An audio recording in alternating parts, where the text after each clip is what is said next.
On vous enseigne que la Lune est un corps céleste, parfaitement étudié. C'est ce qu'on vous a toujours dit, mais est-ce que c'est vraiment le cas? Est-ce que nous savons véritablement ce qu'est la Lune? Depuis la nuit des temps, la Lune émerveille le monde entier, ses cycles, ses phases, sa taille, son rayonnement. Dans de nombreuses cultures, la Lune avec le Soleil est l'un de ces deux corps célestes les plus importants. Ils servent également de calendrier pour calculer le temps. Depuis la nuit des temps, nous voyons toujours qu'une seule face de la Lune.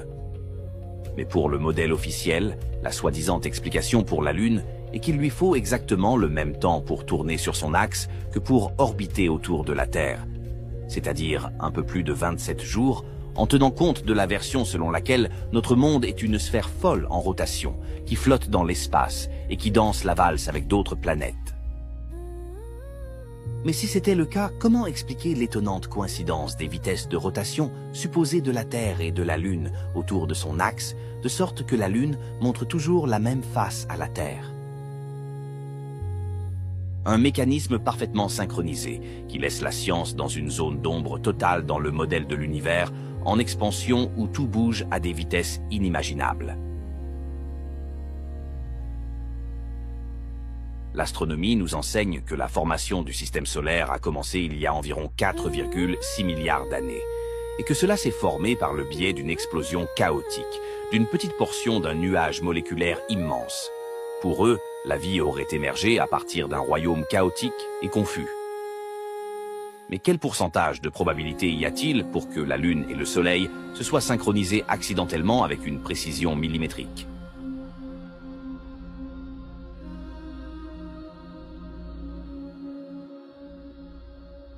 Dans ce modèle de système solaire, le Soleil est immense et mesurerait 1 392 000 km de diamètre et serait situé à 150 millions de kilomètres de la Terre. Et la Lune mesurerait 3 476 km de diamètre et serait située à 384 400 km de la Terre. Selon ces données, le Soleil est environ 400 fois plus grand que la Lune et est environ 400 fois plus loin. La moindre variation dans l'un de ces facteurs distanciels signifierait que nous ne connaîtrions aucune éclipse solaire.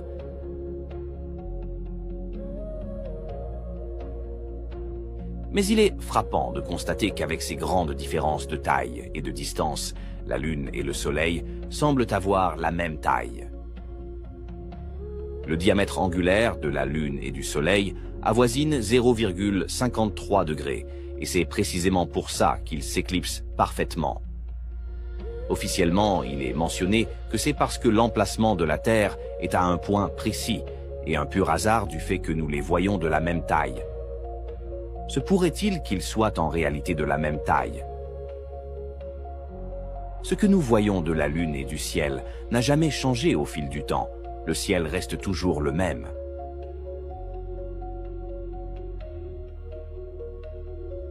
Savez-vous pourquoi les règles de propagation de la lumière et des ombres sur des surfaces arrondies ne fonctionnent pas sur la Lune?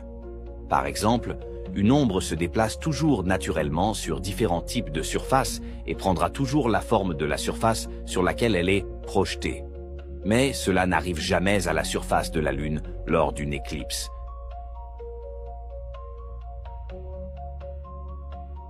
De plus, le fait que nous voyons une ombre courbée ne signifie pas nécessairement que l'objet qui en est la cause est une sphère. Comme on le voit dans cet exemple d'éclairage sur un globe, on utilise une porte pour bloquer la lumière.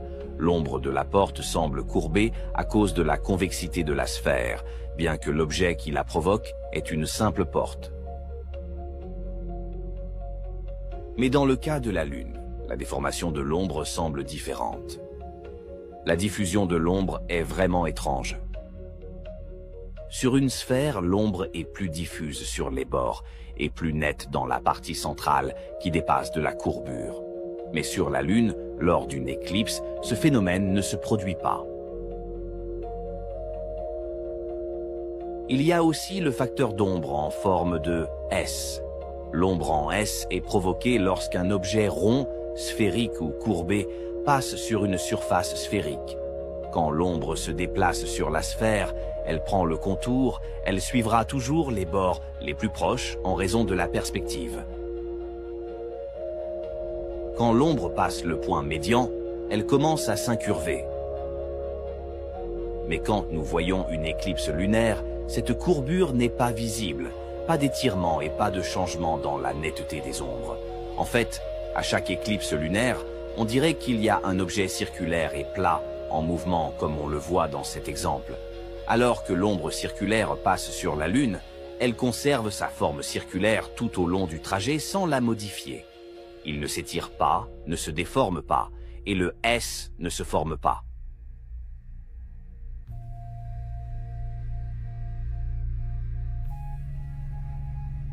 Un autre fait étrange est que pendant une éclipse, l'ombre que vous voyez ne traverse pas directement la surface de la Lune, mais semble tourner, formant un angle de 110 à 120 degrés sur sa surface.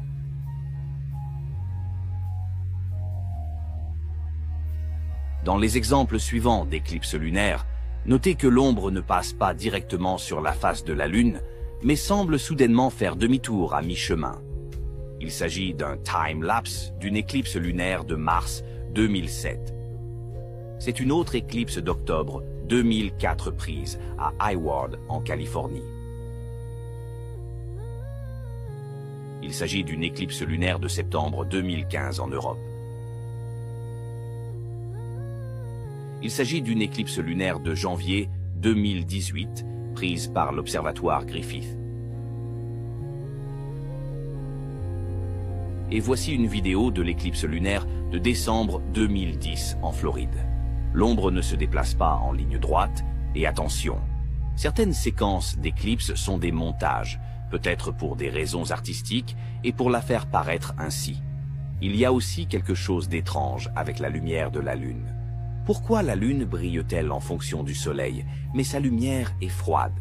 Si la Lune reçoit la lumière du Soleil, alors pourquoi émet-elle une lumière froide? Cette lumière ne chauffe pas, mais absorbe la chaleur. Un réflecteur ne refroidit pas lorsqu'une lumière brûlante est projetée dessus.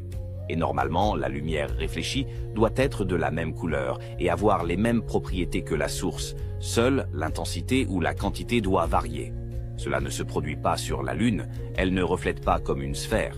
Et sa lumière n'a pas de chaleur, au contraire, sa lumière refroidit. Alors, la Lune brille-t-elle de sa propre lumière?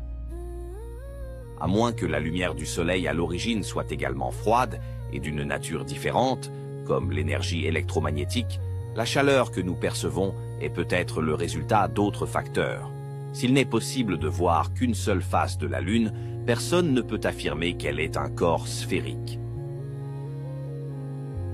Une autre chose étrange est la raison pour laquelle, selon le modèle officiel, la gravité lunaire attire des millions de tonnes d'eau de mer créant des marées, mais ne peut pas attirer la poussière dans l'air ou d'autres objets?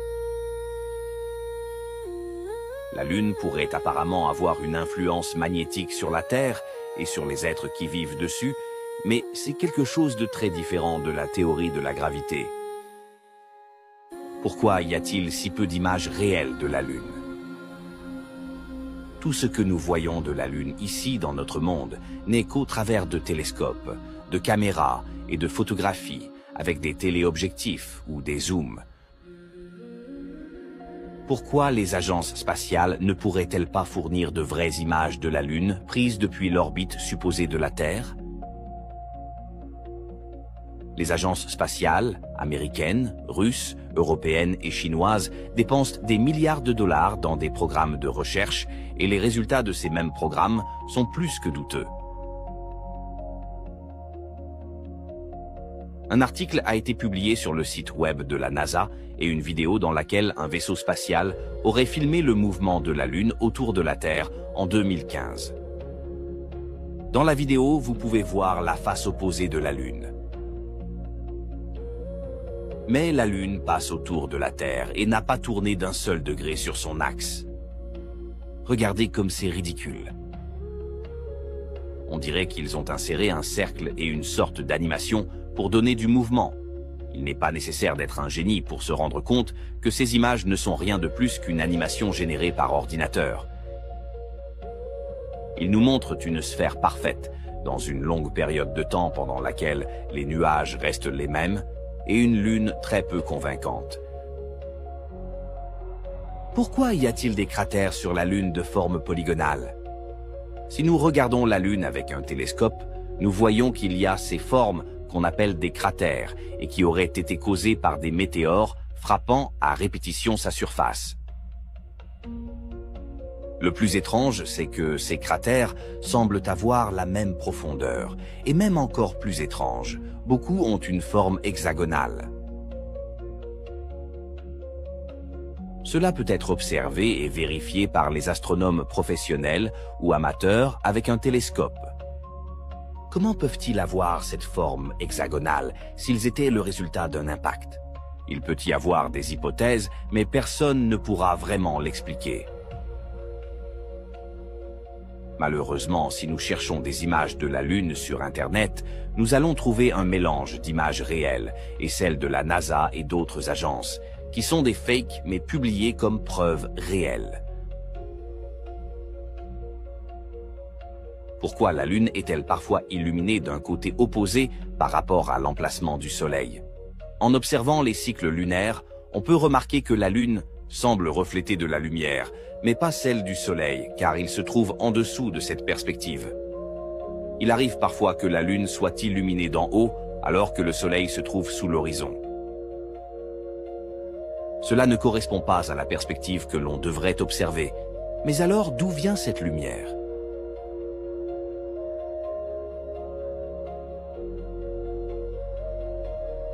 Est-ce une coïncidence si un cycle menstruel moyen est presque égal au cycle lunaire?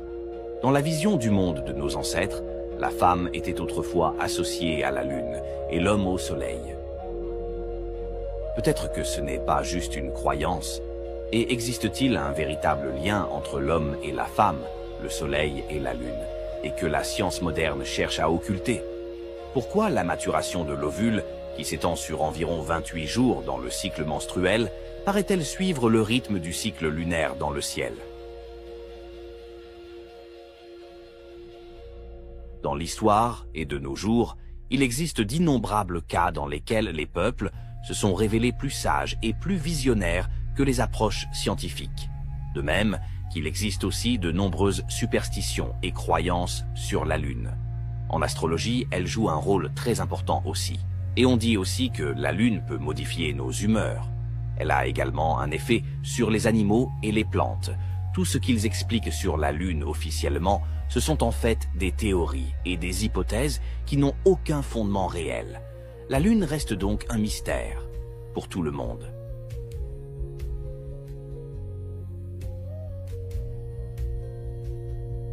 Des vagues sur la Lune. Il est évident que ce n'est pas un défaut de l'appareil photo, nous voyons comme une pellicule transparente, envelopper la Lune entièrement. Cela a été enregistré pour la première fois en 2012 par des observateurs aux États-Unis. Voici une courte vidéo contenant plusieurs observations de vagues et réalisées à des moments, des lieux, et avec des télescopes et des équipements différents. Jusqu'à présent, personne ne peut vraiment déterminer la nature de ce phénomène.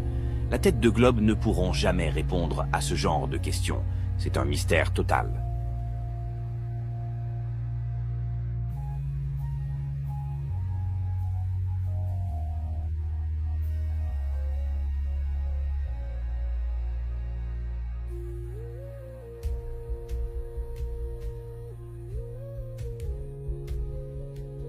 La Lune pourrait être une projection de matière encore inconnue par les humains. À ce propos, en 1965, un scientifique australien appelé Professeur Foster a expliqué que la Lune était faite de plasma et non de roches, et qu'atterrir dessus ne serait pas possible. Professeur, vous avez une théorie sur la Lune et nous espérons pouvoir obtenir des données observables assez bientôt. Quelle est cette théorie? Eh bien, à ce stade, c'est bien plus qu'une simple théorie. Il y a 10 ou 11 ans, j'ai dit à plusieurs scientifiques que la Lune n'était pas un morceau de roche, mais c'est un plasma, un phénomène de plasma, le plasma cosmique. Et cela sera bientôt confirmé. Certaines de mes prédictions étaient déjà confirmées en 1958. et la situation actuelle s'approche d'une confirmation complète. Monsieur Foster a déclaré qu'une fois qu'ils auraient prouvé ces recherches, une nouvelle enquête complète sur les lois de la nature serait nécessaire. Quel sera le résultat s'il est prouvé que vous avez raison dans cette théorie? Le résultat sera profond et décisif, car il apportera la preuve que la réenquête complète des lois de la nature est nécessaire, car si la Lune est un plasma, aucun homme ne pourra jamais atterrir dessus. Il y a quelque chose de très impressionnant aussi à ce sujet. Une théorie qui circule dit que la Lune est un phénomène de rayons électromagnétiques focalisés et qu'elle est une projection de notre propre monde. Selon cette théorie, vous pouvez voir les continents et les pays de la Terre sur la Lune, comme si nous voyions la carte complète de notre monde reflétée dessus. En superposant les photographies de la Lune et la Terre, nous pouvons faire le calque des continents que nous connaissons de manière très précise. Si vous comparez la carte de la Lune avec une carte du monde, comme celle d'Urbano Monte de 1587, vous pouvez découvrir où se trouvent les continents cachés qui apparaissent sur la carte. Car en plus des continents que nous connaissons, d'autres terres inconnues sont visibles. Si c'est vraiment le cas, ce serait un véritable choc pour notre civilisation. Cela marquerait un bouleversement total pour notre génération, et c'est peut-être pour ça que nos gouvernements préfèrent le garder secret. Avec ce que nous voyons, nous réalisons que ce que nous savons de la Lune reste un mystère absolu. Mais en même temps, elle ne cesse jamais de nous fasciner. Les têtes de globe sont trop fermées d'esprit pour voir tout ça, et même s'ils le voyaient, ils ne le comprendraient pas. Les gobelins ont encore du chemin, avant d'ouvrir un œil.